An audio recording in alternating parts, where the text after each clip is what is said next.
Class 7 সপ্তম শ্রেণীর সকল ছাত্রছাত্রীদের জন্য নিয়ে চলে এলাম প্রথম পর্যায়ক্রমিক পরীক্ষার ঠিক দোরগোড়ায় দাঁড়িয়ে ভূগোল বিষয়ে একটি চূড়ান্ত গুরুত্বপূর্ণ নমুনা প্রশ্নপত্র ও সাথে তার উত্তর।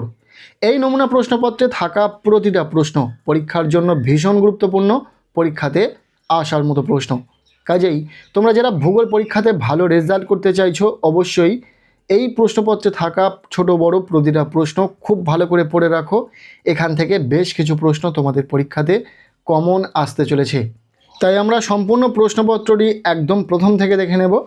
শুরুতেই রয়েছে একের দাগ, বলা হচ্ছে সঠিক উত্তরটি নির্বাচন করো। এখানে রয়েছে 6টি এমসিকিউ টাইপ প্রশ্ন, প্রতিটি প্রশ্নের মান 1 নম্বর করে, টোটাল 6 নম্বর রয়েছে।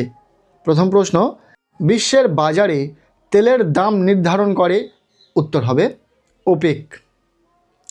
এরপর দ্বিতীয় প্রশ্ন অর্থাৎ খদাগের প্রশ্ন, অধিবর্ষের বছরটি হলো, এই অপশানগুলির মধ্যে রাইট অ্যান্সার হবে অপশান গ 2024।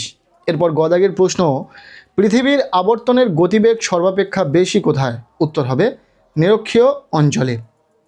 এরপর ঘদাগের প্রশ্ন, 1 ডিগ্রি দ্রাঘিমার পার্থক্যে সময়ের পার্থক্য হয়, উত্তর হবে 4 মিনিট। পরের প্রশ্ন, পৃথিবীর অনুসুর অবস্থানের দিনটি হলো, উত্তর হবে 3 জানুয়ারি। নেক্সট চয়ের দাগের প্রশ্ন, বিশ্বের বৃহত্তম সামুদ্রিক তৈলখনি হলো, উত্তর হবে সাফানিয়া। এরপর রয়েছে প্রশ্নপত্রের 2-এর দাগ, বলা হচ্ছে নিচের প্রশ্নগুলির নির্দেশ মতো উত্তর দাও, যে কোনো 4টি। এখানে এসএকিউ টাইপ প্রশ্ন রয়েছে, প্রতিটি প্রশ্নের মান 1 নম্বর করে, টোটাল 4টি প্রশ্নের উত্তর লিখতে হবে, 4 নম্বর রয়েছে। প্রথম প্রশ্ন, লন্ডনে যখন সকাল 8:30 ভারতে তখন কটা বাজবে, উত্তর হবে দুপুর 2টো। খদাগের প্রশ্ন, বায়ুর চাপ মাপক যন্ত্রের নাম কি, উত্তর হবে ব্যারোমিটার। এরপর গদাগের প্রশ্ন, চীনের ধানের গলা কাকে বলে, উত্তর হবে হুনান প্রদেশকে। পরের প্রশ্ন, এশিয়া মহাদেশের কোন নদীকে স্বর্ণরেণুর নদী বলে, উত্তর হবে ইয়াংশি কিয়াং। নেক্সট উমদাগের প্রশ্ন, জিপিএস এর পুরো নাম কি, উত্তর হবে গ্লোবাল পজিশনিং সিস্টেম। নেক্সট রয়েছে প্রশ্নপত্রের 3-এর দাগ, বলা হচ্ছে নিচের প্রশ্নগুলির একটি বাক্যে উত্তর দাও, যে কোনো 2টি। এখানে রয়েছে 2 মার্কের প্রশ্ন, 2টি প্রশ্নের উত্তর লিখতে হবে, টোটাল 4 নম্বর রয়েছে। আমরা এখানেও প্রশ্নের উত্তর করে দিয়েছি।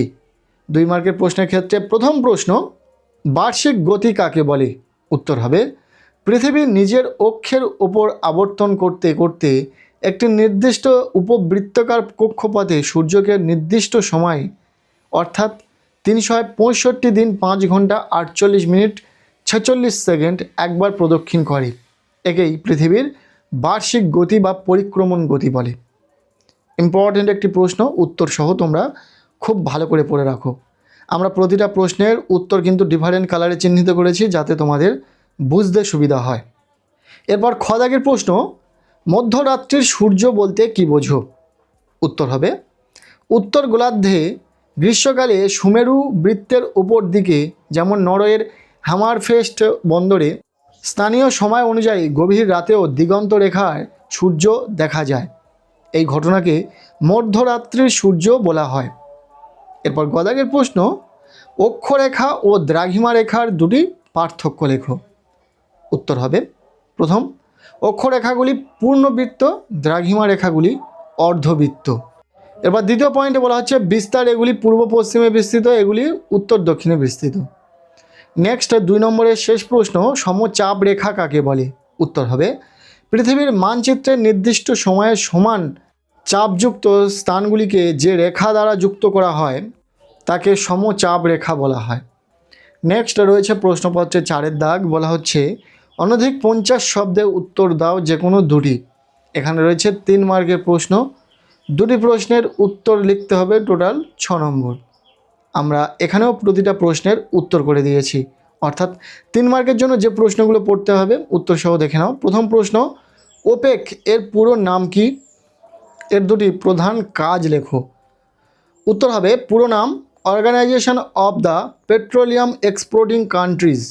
আর এর যে প্রধান কাজগুলি হলো, প্রথম, সদস্য দেশগুলোর মধ্যে খনিজ তেলের উৎপাদন ও রপ্তানির পরিমাণ নিয়ন্ত্রণ করা। আর দ্বিতীয়, বিশ্ববাজারে খনিজ তেলের দাম স্থিতিশীল রাখা এবং তেলের বাণিজ্যিক স্বার্থ রক্ষা করা।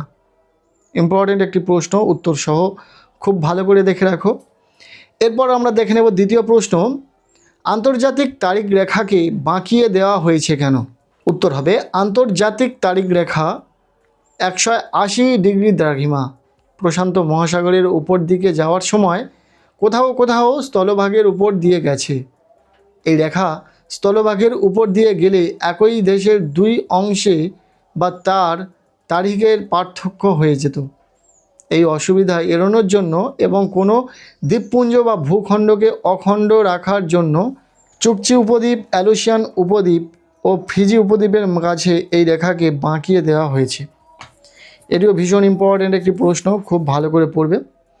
নেক্সট একটি দারুণ প্রশ্ন রয়েছে, টিকা লেখো অশ্ব অক্ষাংশ।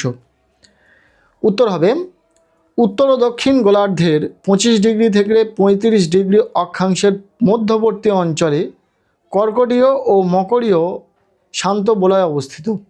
এখানে বায়ুর নিম্নগামী প্রবাহের কারণে ভূপৃষ্ঠের সমান্তরালে বাতাস বয় না বললেই চলে। প্রাচীনকালে পালতোলা জাহাজগুলি ওই অঞ্চলে এসে গতিহীন হয়ে পড়ত। পানীয় জল ও খাবারের অভাব দেখা দিলে নাবিকরা তাদের সাথে থাকা ঘোড়াগুলিকে সমুদ্রে ফেলে দিয়ে জাহাজ হালকা করতেন।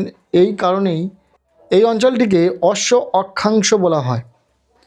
নেক্সট ঘদাগের প্রশ্ন, চিত্রসহ পৃথিবীর অপসূর ও অনুসূর অবস্থান ব্যাখ্যা করো। উত্তর হবে, পৃথিবীর কক্ষপথ উপবৃত্তাকার হওয়ায় সূর্য থেকে পৃথিবীর দূরত্ব সারা বছর সমান থাকে না। এরপর দেখে নাও অপসূর অবস্থান বলতে কি বোঝো। 4 জুলাই সূর্য থেকে পৃথিবীর দূরত্ব সব থেকে বেশি হয়, প্রায় 15,20,00,000 কিমি। একে অপসূর অবস্থান বলে। আর অনুসূর অবস্থান, 3রা জানুয়ারি সূর্য থেকে পৃথিবীর দূরত্ব সবচেয়ে কম হয়, প্রায় 14,70,00,000 কিমি। একে অনুসূর অবস্থান বলে। এরপর রয়েছে প্রশ্নপত্রে 5-এর দাগ, বলা হচ্ছে নিচের প্রশ্নগুলির উত্তর দাও যে কোনো দুটি। এখানে 5 মার্কের প্রশ্ন রয়েছে, দুটি প্রশ্নের উত্তর লিখতে হবে, টোটাল 10। সো 5 মার্কের জন্য যে প্রশ্নগুলি ইম্পর্টেন্ট রয়েছে, যে প্রশ্নগুলি পরীক্ষাতে আসার সম্ভাবনা রয়েছে, দেখে নাও। প্রথম প্রশ্ন, বায়ুচাপের তারতম্যের কারণগুলি আলোচনা করো। খদাগের প্রশ্ন, অক্ষরেখার সঙ্গে দ্রাঘিমা রেখার পার্থক্যগুলি লেখো। গদাগের প্রশ্ন, মহাবিষুব ও জল বিষুব বলতে কি বোঝো।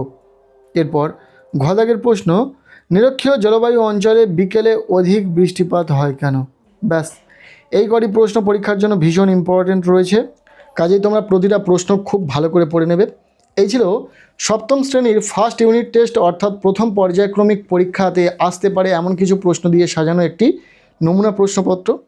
এই প্রশ্নপত্রে থাকা প্রতিটা প্রশ্ন ভীষণ ইম্পর্টেন্ট, খুব ভালো করে পড়বে।